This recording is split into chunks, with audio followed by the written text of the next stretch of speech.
नमस्कार दोस्तों, क्राइम तक में आप सबका स्वागत है। मैं हूं सुप्रतिम बैनर्जी। आज जो कहानी मैं आप सबको सुनाने वाला हूं वो बहुत ही दर्दनाक है। दर्दनाक इसलिए क्योंकि इस कहानी में या इस घटना में एक छोटे से बच्चे का कत्ल हुआ है। कोई इंसान किसी छोटे से बच्चे को, मासूम बच्चे को कैसे मार सकता है, ये सोचकर मुझे बड़ी हैरानी होती है। इतने सालों से मैं क्राइम रिपोर्टिंग कर रहा हूँ, लेकिन मैं ये समझ नहीं पाता हूँ कि वो कैसे लोग होते होंगे जो छोटे छोटे और मासूम बच्चों को अपना शिकार बनाते हैं। क्योंकि बच्चे आमतौर पर बहुत प्यारे, बहुत मासूम और ऐसे होते हैं जिनकी किसी से दुश्मनी नहीं होती। ऐसे में बच्चों का कत्ल करना समझ से परे है। खैर, जो कहानी है उसके बारे में तो चर्चा करूँगा। आपको ये भी बताऊँगा कि मामला कहाँ का है और उस मामले की तफ्तीश में क्या सामने आया, पुलिस कितनी कामयाब रही भी या नहीं, ये सारी बातें बताऊंगा।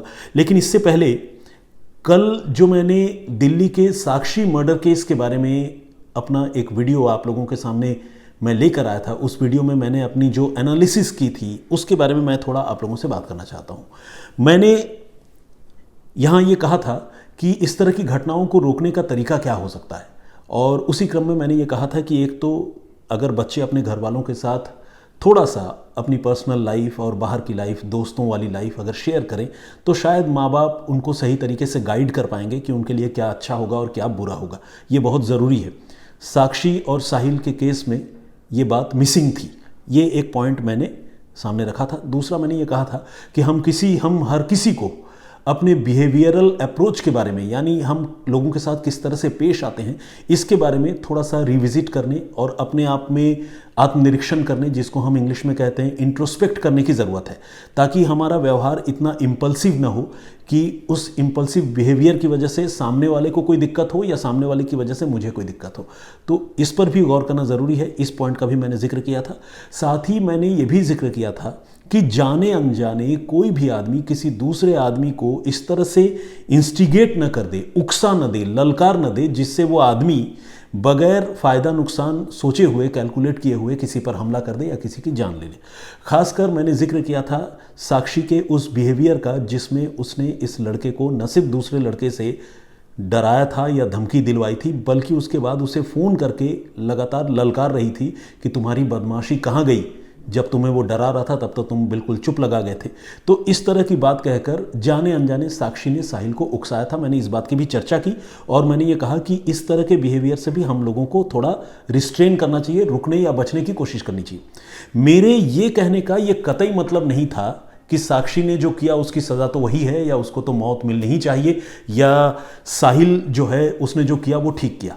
ऑब्वियसली ऐसा तो मैं सपने में भी नहीं सोच सकता, आप लोग भी नहीं सोच सकते। किसी को भी किसी की जान लेने का कोई हक नहीं है। जो लोग मुझे रेगुलर सुनते हैं उनको मेरी सोच अच्छी तरह से पता है। यहाँ ये कहने का कि कोई किसी को ना उकसाए, कोई किसी को ना ललकारे, यहाँ ये कहने का मतलब सिर्फ और सिर्फ इतना था कि इस तरह से अगर हम अपने बिहेवियर को थोड़ा कंट्रोल करें तो शायद हम अनहोनी को टाल सकते हैं। तो साक्षी अगर अपने बिहेवियर को थोड़ा सा कंट्रोल करती तो शायद उसकी ज़िंदगी बच जाती, वो अनहोनी टल जाती। मेरे कहने का सिर्फ और सिर्फ इतना मतलब था। लेकिन हमारे कुछ दर्शकों ने कमेंट में ये लिखा है कि मैं साक्षी की मौत को जस्टिफाई कैसे कर सकता हूं, उसके कत्ल को जस्टिफाई कैसे कर सकता हूं। तो ये कमेंट जब मैंने कुछ दर्शकों की तरफ से देखी, पढ़ी, तो मुझे बड़ी तकलीफ हुई और मुझे लगा कि जो बात मैं कन्वे करना चाह रहा हूं शायद मुझ में कोई कमी रह गई और आप लोगों तक वो बात सही तरीके से नहीं पहुंची। कि कुछ लोगों को ये लगा कि शायद मैं इस बात को जस्टिफाई कर रहा हूं कि अगर साक्षी ने उकसाया तो साहिल ने उसे मारा, इसमें क्या बुरी बात है। ऑफकोर्स ऐसा नहीं है, ऐसा कोई सपने में भी नहीं सोच सकता। कोई इंसान किसी इंसान की जान ले, ये हक इंसान के पास कम से कम नहीं होना चाहिए। कानून अपने तरीके से काम करता है, फांसी होती है वो एक अलग बात है, लेकिन कोई किसी का मर्डर कर दे इसको कोई कैसे जस्टिफाई कर सकता है, और मैं कैसे जस्टिफाई कर सकता हूं। मैं तो मतलब मैं क्या, कोई भी नहीं कर सकता, कहने का मतलब यह है। तो मैंने जिस संदर्भ में वो बात कही थी उस संदर्भ को, उस कॉन्टेक्स्ट को काइंडली उसी रूप में आप लोग भी स्वीकार करें। जिन लोगों को ये लगा कि मैं साक्षी के मर्डर को जस्टिफाई कर रहा हूं और साहिल की करतूत को जस्टिफाई कर रहा हूं, उन लोगों को बात गलत लगी, तो मैं उसे अपनी कमी मानता हूं कि शायद मैं इस तरह से एक्सप्रेस नहीं कर पाया कि उन्हें समझ में नहीं आया। तो इसीलिए प्लीज़ आप उसको पॉजिटिवली लीजिए। और मैं क्या, दुनिया का कोई भी इंसान किसी भी मर्डर को जस्टिफाई नहीं कर सकता। एनीवे, उस मसले पर फिलहाल इतना ही। आइए अब आगे बढ़ते हैं और जो कहानी है उसकी शुरुआत करते हैं। जो घटनाक्रम है उसके बारे में आपको बताते हैं। ये वाकया है मुंबई का। और आज से कई साल पुरानी ये घटना है। 15 अक्टूबर 2015 यानी 2015 की ये बात है। और 15 अक्टूबर की मुंबई के वडाला इलाके में एक और लोकेलिटी है, सब लोकेलिटी, जिसे इंदिरा नगर कहते हैं। और इंदिरा नगर एक घनी आबादी वाला रिहायशी इलाका है। इस इलाके से 6 साल का एक बच्चा अपने घर से अचानक कहीं गायब हो जाता है। दोपहर तक उस बच्चे को आस पड़ोस के लोग और घर वाले घर के बाहर खेलता हुआ देखते हैं, लेकिन शाम को जब सारे बच्चे घर लौट आते हैं और एक तरह से दिन ढल जाता है, उस वक्त ये बच्चा घर नहीं लौटता। पेरेंट्स बहुत परेशान होते हैं, अपने बच्चे को ढूंढते हैं, लेकिन बच्चे का कोई पता नहीं चलता। और फिर हार कर उस बच्चे के पिता देर रात को ही वडाला पुलिस स्टेशन पहुंचते हैं और वो बताते हैं कि उनका बच्चा 6 साल का वो घर के बाहर से कहीं गायब हो गया है और मिल नहीं रहा है। वो बहुत परेशान है, काइंडली उसको ढूंढिए। पुलिस इस सिलसिले में पहले मिसिंग पर्सन्स रिपोर्ट जो है यानी गुमशुदगी की रिपोर्ट दर्ज करती है और फिर इस मामले की छानबीन शुरू कर देती है। मामला बच्चे की गुमशुदगी का है तो जाहिर है बहुत गंभीर मामला है। और बाद में पुलिस इस सिलसिले में किडनैपिंग का केस भी रजिस्टर करती है और इस मामले की जांच पुलिस आगे बढ़ाती है। लेकिन लाख कोशिश करने के बावजूद उस बच्चे का कोई पता नहीं चल पाता। इधर घर वाले लगातार, ऐसा तो है नहीं कि पुलिस को बताकर वो निश्चिंत हो जाएंगे, उनका बच्चा गुम हुआ है, तो घर वाले लगातार अपने बेटे को ढूंढते हैं। कभी अस्पतालों के चक्कर लगाते हैं, कभी किसी शेल्टर होम में जाते हैं, कभी किसी अनाथालय में जाकर, जहाँ जिसे कहते हैं ना कि जहाँ ऐसे बच्चे जिनके माता पिता नहीं हैं या फिर जिनका कोई घर नहीं है, उस तरह के बच्चों के होम में जाकर वो अपने बच्चे को ढूंढने की कोशिश करते हैं कि कहीं अगर उनका बच्चा कहीं खो गया हो और किसी ने अगर किसी शेल्टर होम तक बच्चे को पहुंचा दिया हो तो शायद वहाँ से मिल जाए। तो हर कोशिश, हर एफर्ट के पीछे जो है उनकी उम्मीद छुपी हुई होती है और हर रोज़ ये एफर्ट करने के बावजूद वो निराश होकर घर लौट आते हैं। और इस तरह तकरीबन 2 महीने का वक्त गुजर जाता है और 2 महीने के बाद अचानक कुछ ऐसा होता है कि 6 साल के मासूम बच्चे की गुमशुदगी का ये मामला किडनैपिंग और मर्डर के केस में कन्वर्ट हो जाता है। होता यूं है कि 23 दिसंबर 2015 को यानी 23 दिसंबर 2015 इस तारीख को वडाला इलाके में ही एक इलेक्ट्रिसिटी का इंस्टॉलेशन है जहां से पावर सप्लाई वडाला और सेवारी कोलीवाला इलाके में होती है। उस जगह पर केबल में कोई फॉल्ट आ जाता है यानी बिजली के तार में कोई दिक्कत आ जाती है। और जब वो दिक्कत आती है तो इलेक्ट्रिसिटी डिपार्टमेंट के कुछ टेक्नीशियन उस चीज़ को ठीक करने और इलेक्ट्रिसिटी सप्लाई रिस्टोर करने के इरादे से वहाँ वो जो सब स्टेशन है जहाँ से इलेक्ट्रिसिटी सप्लाई होती है उस जगह पर वो पहुँचते हैं। ये एक डेजर्टेड इलाका है यानी थोड़ी सुनसान जगह है जहाँ पर आमतौर पर लोग आते जाते नहीं हैं और आबादी से थोड़ी हटकर है ये जगह। तो जब वो 3 टेक्नीशियन इलेक्ट्रिसिटी डिपार्टमेंट के वहाँ उस केबल को फिक्स करने, ठीक करने के इरादे से वहाँ पहुँचते हैं तो उनकी नज़र जो है एक बच्चे की लाश पर पड़ती है। लेकिन लाश की हालत इतनी बुरी है कि उसे देखकर पहचान पाना तो दूर, उसे ठीक से देखना भी संभव नहीं है। लाश को देखकर साफ है कि बच्चे की मौत को एक लंबा वक्त गुजर चुका है और वो लाश क्या है, बेसिकली हड्डियों का ढांचा है जिसके जो फ्लैश है या जिसे हम मांस कहते हैं वो तकरीबन गायब है। जंगली जानवरों, परिंदों और कीड़े मकोड़ों ने वो सारा कुछ चट कर लिया है। तो एक तरह से जिसे हम कहते हैं कि कंकाल, कुछ कंकाल नुमा लाश पर, बच्चे की कंकाल नुमा लाश पर इन टेक्नीशियंस की नज़र पड़ती है और वो इसके बारे में फिर फ़ौरन वडाला पुलिस को इन्फॉर्म करते हैं। वडाला पुलिस को लगता है कि कहीं ये उस 6 साल के बच्चे की गुमशुदगी के केस से रिलेटेड तो मामला नहीं है। उनके दिमाग में तुरंत ही बात स्ट्राइक करती है और फिर वडाला पुलिस की एक टीम मौका वारदात पर पहुंचती है जहां उस सब स्टेशन के पास में बच्चे की लाश मिलने की खबर मिली होती है। और जब पुलिस वहां जाती है तो देखती है कि वाकई तकरीबन उतने ही साइज़ का और उसी एज ग्रुप का कोई डेड बॉडी का स्केलेटन वहाँ पर पड़ा हुआ है, ऐसा पुलिस नोटिस करती है। पुलिस उस मोर्टल रिमेन को, जो लाश और जो हड्डियां हैं, उन सारी चीज़ों को बरामद करके उसे फॉरेंसिक जांच के लिए भिजवाती है और साथ ही सीन ऑफ क्राइम का बहुत बारीकी से मुआयना करती है और इस मामले की तफ्तीश शुरू कर देती है।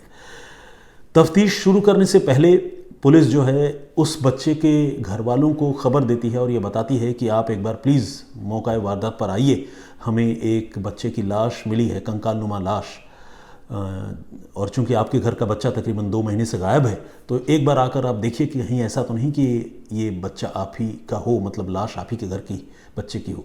घर वाले जो है दौड़ते भागते हुए वहाँ पहुँचते हैं और वहाँ आने के बाद फिर वो देखते हैं कि वाकई ये लाश उन्हीं के बच्चे की है।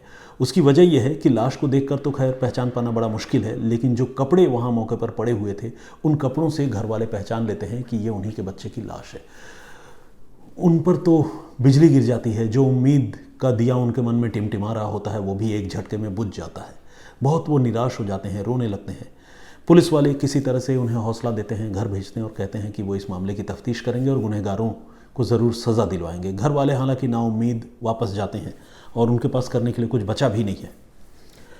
पोस्टमार्टम होता है। पोस्टमार्टम होने पर एक बात ये भी साफ होती है कि उस बच्चे की हत्या से पहले उसके साथ सेक्सुअल असल्ट या सेक्सुअल अब्यूज़ किया गया था, यानी उस बच्चे को जिस्मानी तौर पर उसका एक्सप्लॉयटेशन या शोषण जिसे हम कहते हैं, शारीरिक शोषण उस बच्चे का किया गया था, 6 साल के लड़के का। ये बात भी पोस्टमार्टम में साफ हो जाती है। तो कत्ल की बात भी साफ हो जाती है और जिस तरह से सेक्सुअल असल्ट वाली बात सामने आती है उससे कत्ल का मोटिव भी साफ हो जाता है। पोस्टमार्टम करने वाले डॉक्टर बताते हैं कि मौत की वजह मोस्ट प्रोबेबली स्ट्रैंगुलेशन यानी गला घोंटा जाना है। तो कहानी तकरीबन साफ है, वो ये कि सेक्सुअल अब्यूज़ के लिए 6 साल के एक बच्चे को किडनैप करके कुछ लोगों ने मौत के घाट उतार दिया। लेकिन वो कौन लोग थे जिन्होंने इस बच्चे के साथ ऐसी घटना को अंजाम दिया, वो अब तक पकड़े नहीं गए। कैसे पकड़े जाएंगे, ये अपने आप में बहुत बड़ा चैलेंज था जिसे पुलिस को सुलझाना था। पुलिस जो इस मामले की तफ्तीश कर रही थी, उसने जब सीन ऑफ क्राइम का मुआयना किया था तो उसने कुछ चीज़ों को वहाँ से कलेक्ट किया था और उस पर उसकी नज़र गई थी। और उन चीज़ों में कुछ टूटी हुई बियर की बोतलें, कुछ एक ब्लेड्स और कुछ अधजली बीड़ियाँ वहाँ मौका वारदात से पुलिस के हाथ लगी थी। और इन चीज़ों को केस प्रॉपर्टी समझते हुए और एविडेंस समझते हुए पुलिस ने वहाँ से कलेक्ट कर लिया था। इन चीज़ों के अलावा और कोई ऐसा चश्मदीद नहीं था, कोई ऐसा दूसरा सुराग नहीं था कि पुलिस इस मामले के कातिलों तक पहुँच पाती, क्योंकि कोई सीसीटीवी फुटेज भी इस तरह का नहीं था। पिछले 2 महीनों में जब तक ये लाश नहीं मिली थी और जब तक वो मामला गुमशुदगी का लग रहा था, उन 2 महीनों में पुलिस ने एक फुटेज उसके घर के आसपास की सारी खंगाली थी, लेकिन पुलिस को उसमें कोई हेडवे, कोई लीड नहीं मिली थी। तो खैर, अब ये जो 3 तरह की चीज़ें मिली, टूटी हुई बियर की बोतल, ब्लेड और कुछ अधजली बीड़ियाँ, इन चीज़ों से पुलिस ने मामले की तफ्तीश शुरू की और सबसे ज़्यादा उम्मीद पुलिस को उन टूटी हुई बियर की बोतलों से ही थी, क्योंकि अधजली बीड़ियों से और ब्लेड से इस मामले को सुलझाना अनडाउटेडली एक बहुत टफ टास्क हो सकता था। तो खैर, बियर की बोतल पर जो लेबल लगे हुए थे और जो बैच नंबर होता है, वो सारी चीज़ें पुलिस ने देखी, कलेक्ट की और उसके बाद उस बैच नंबर की बोतल किस दुकान से बेची गई ये पता करने के लिए पुलिस ने सबसे पहले आसपास के इलाके में जो बियर के होलसेल व्यापारी हैं, थोक विक्रेता हैं, उन्हें पुलिस ने ढूंढा, उनके बारे में पता किया और इस कोशिश में पुलिस को वडाला इलाके में ही बियर के एक होलसेल व्यापारी के बारे में पता चला। बेसिकली पुलिस को पता तो था ही कि बियर कौन बेचता है, लेकिन उन बियर के बोतलों के बैच नंबर के साथ उस होलसेल विक्रेता से वडाला इलाके में पुलिस ने कांटेक्ट किया। और जब बैच नंबर वगैरह के साथ पुलिस ने उस बियर के विक्रेता से, उस दुकानदार से बातचीत की, तो उस दुकानदार ने बताया कि हाँ, इस बैच नंबर का माल उनकी दुकान में आया था और उन्होंने इस माल को बेचा भी है। पुलिस ने अब जो तारीख है जिन दिनों में वो बच्चा गायब हुआ था, 15 अक्टूबर 2023, उस तारीख के आसपास जो है, जो खरीदार उसकी दुकान में आए थे, बियर खरीद कर ले गए थे, उसकी जांच करने पर पुलिस ने सारा ध्यान केंद्रित किया। इसके लिए पुलिस ने इलेक्ट्रॉनिक सर्विलांस पर जोर दिया और सीसीटीवी कैमरों के फुटेज खंगालने का फैसला किया। 2 महीने पुरानी बात थी। पुलिस ने ये एक्सरसाइज कंडक्ट की और इस एक्सरसाइज का फल जो है वो बहुत जल्द निकल कर सामने आ गया। पुलिस को 4 ऐसे लोगों के बारे में पता चला जो 15 अक्टूबर को ही उस दुकान से उस पर्टिकुलर ब्रांड की का बियर खरीद कर ले गए थे और जिस लॉट का माल उनको बेचा गया था उसी लॉट के बियर की बोतल, फूटी हुई बोतलें वहाँ मौका वारदात पर पड़ी हुई मिली थी। तो ये सारी चीज़ें एक दूसरे को कनेक्ट कर रही थी, कोरोबोरेट कर रही थी और पुलिस ने इन्हीं बातों के सहारे उन 4 लोगों को आइडेंटिफाई किया जिन लोगों ने बियर की बोतल उस दिन खरीदी थी और उस बैच नंबर की बियर की बोतल उनको बेची गई थी। इन 4 लोगों को पुलिस ने पकड़ा और पकड़कर जैसे ही उनसे सख्ती की, पूछताछ की, उन्होंने अपना जुर्म कबूल कर लिया। उन्होंने ये बताया कि ये बच्चा जो है उन्हें घर के बाहर इंदिरा नगर में ही खेलता हुआ मिला था और वो चूँकि पार्टी करने जा रहे थे और उनके दिमाग में आप कह लीजिए कि वहशीपन या दरिंदगी सवार हो गया और उन्हें लगा ये बच्चा एक सॉफ्ट टारगेट है। इस बच्चे को उन्होंने अगवा किया। अगवा करने के बाद उसको लेकर गए उसी सुनसान जगह पर, इलेक्ट्रिक सब स्टेशन के पास, और वहाँ पर ले जाकर उस बच्चे को पहले उन्होंने सेक्सुअली अब्यूज़ किया और फिर चूँकि वो चीख रहा था, विरोध कर रहा था, तो फिर उस बच्चे की उन लोगों ने गला घोंटकर हत्या कर दी।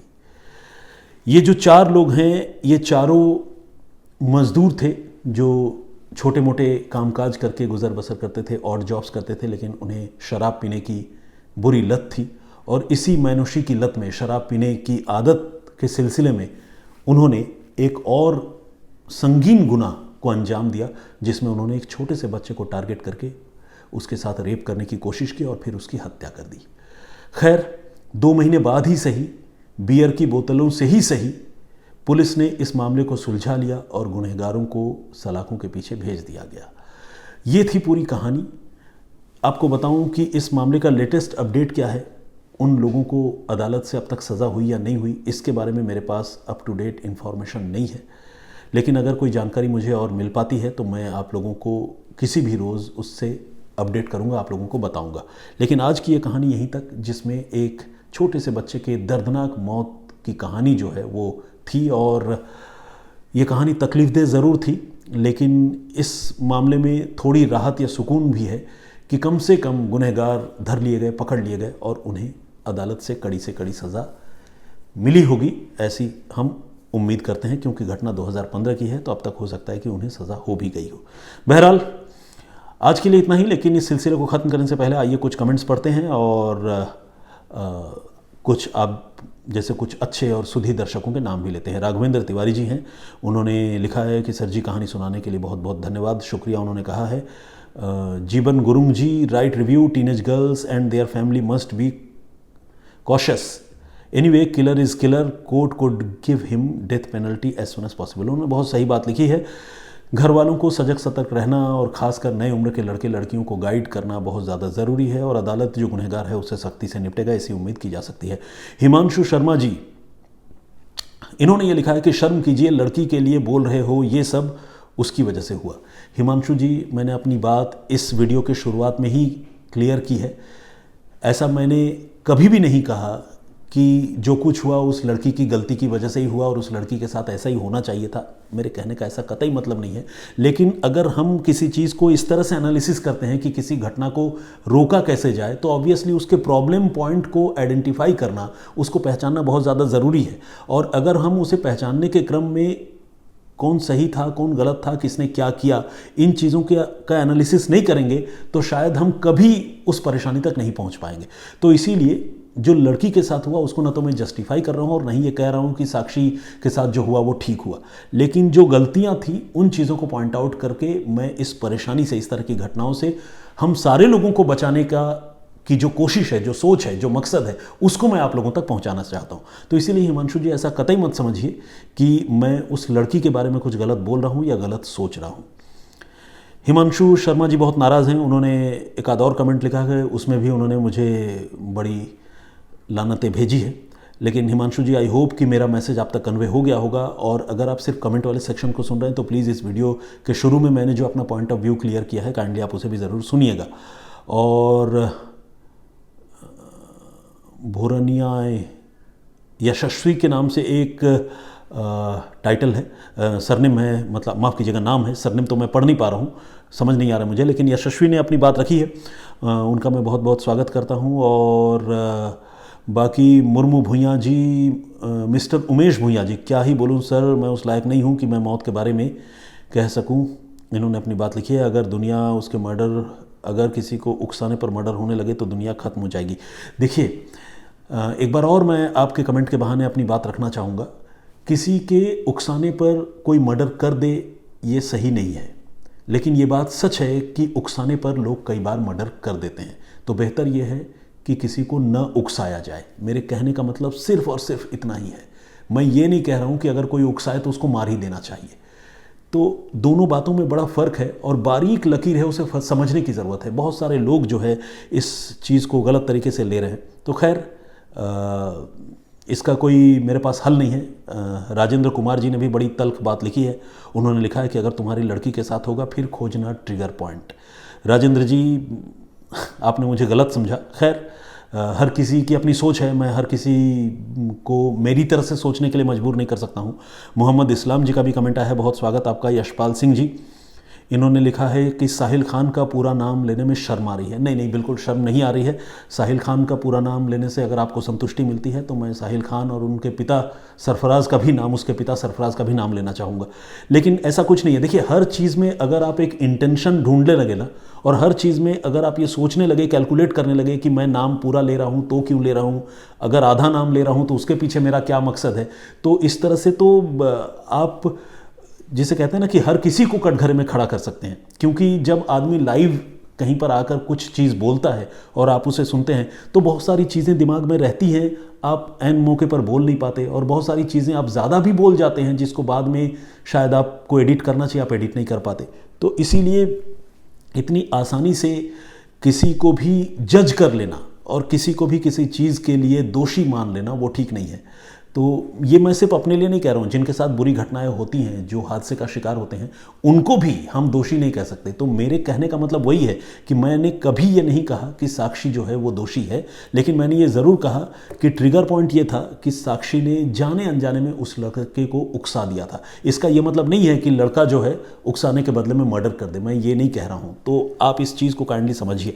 तो खैर, बहुत सारे कमेंट आए हैं। जो पॉजिटिव कमेंट्स हैं मैं सिर्फ उनको पढ़ूँ, नेगेटिव कमेंट को न पढ़ूँ, ऐसा भी नहीं हो सकता, क्योंकि मैं आप सारे लोगों का बहुत सम्मान करता हूं और आप सारे लोगों को अपनी बात रखने का हक है। मेरे मन में कोई दुराव या कोई दुराग्रह नेगेटिव कमेंट करने या मुझे गलत समझने वाले लोगों के प्रति नहीं है, बल्कि मैं अपना स्टैंड क्लियर करना चाहता हूं, इसीलिए मैं बार बार अपनी बात दोहरा रहा हूं।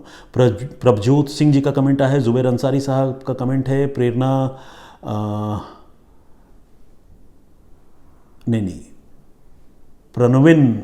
प्रणविंटर एंटरटेनमेंट कुछ इस तरह से है, उन्होंने लब जिहाद का इसको नाम दिया है।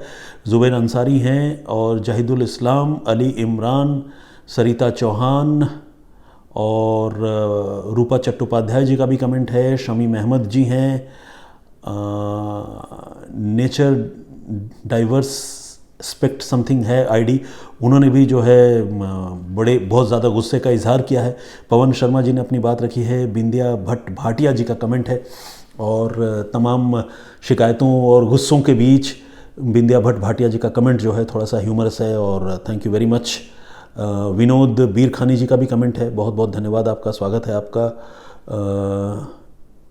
निशु त्यागी जी और इन्होंने भी अपनी बात रखी है। ओवर द टॉप एक कमेंट इनका भी आया है। सुशील सोनी जी, खेम सिंह जी का कमेंट है और बहुत सारे लोगों ने कमेंट किया है। तो खैर, आज के लिए इतना ही।